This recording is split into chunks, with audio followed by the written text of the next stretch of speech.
নমস্কার বন্ধুরা, MTV story চ্যানেলে সবাইকে স্বাগত। আর বিগত কয়েক মাস হয়ে গেল যে আমি ভিডিও ছাড়তে পারিনি কিছু পার্সোনাল ইস্যুর জন্য, তার জন্য প্রথমেই সরি। আর আজকের 25শে ডিসেম্বর, সবাইকে অভিনন্দন তার জন্যে। সবাই বড়দিনটাকে খুব ভালোভাবে পালন করো, ফ্যামিলির সাথে সময় দাও, বন্ধু বান্ধবদের সাথে সময় দাও। আর আশা করি এখন থেকে প্রতিনিয়ত আমি ভিডিও ছাড়বো, তো তার জন্য তোমরা আমার সাথে কানেক্ট থেকো। আর আজকের এই 25শে ডিসেম্বর নিয়েই একটা ছোট্ট স্টোরি তোমাদের সাথে আমি শেয়ার করব। তো চলো শুরু করা যাক। তো 25শে ডিসেম্বরেই কেন পালন করা হয় বড়দিন? সত্যিই কি এদিন জন্মেছিলেন যিশু?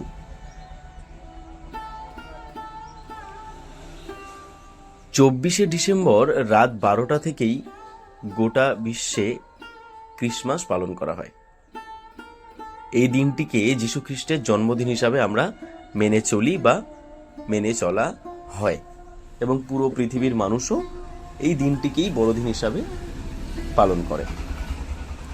চতুর্থ শতাব্দীতে প্রথম ক্রিসমাস পালন করা শুরু হয়। প্রথম দিকে এই দিনটিকে উৎসব আকারে পালন করা হতো না।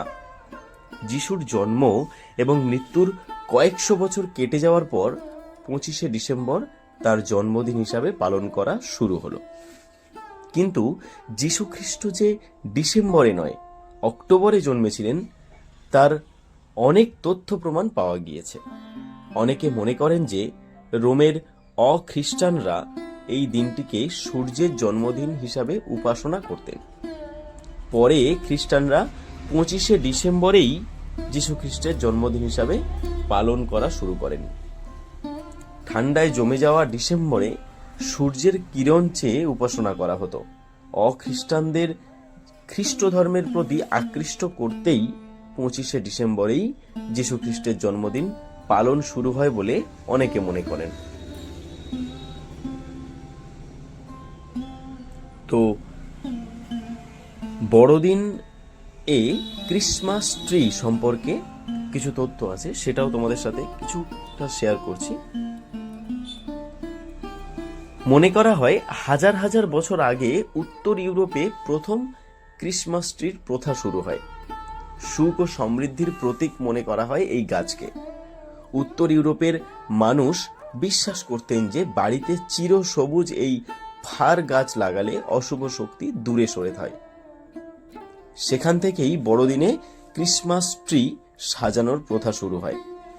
আর এখন তো আলোর মালার সঙ্গে খেলনা, চকলেট, ঘন্টা সবই ঝুলিয়ে দেওয়া হয় ক্রিসমাস ট্রিতে। যীশু খ্রিস্টের জন্মের সঙ্গেও ক্রিসমাস ট্রি যুক্ত আছে। যিশুর জন্মের পর যারা তার বাবা মা জোসেফ ও মেরিকে অভিনন্দন জানিয়েছিলেন, তারা নিজেদের বাড়ির এই চিরসবুজ ফার গাছ আলো দিয়ে সাজিয়ে দেন।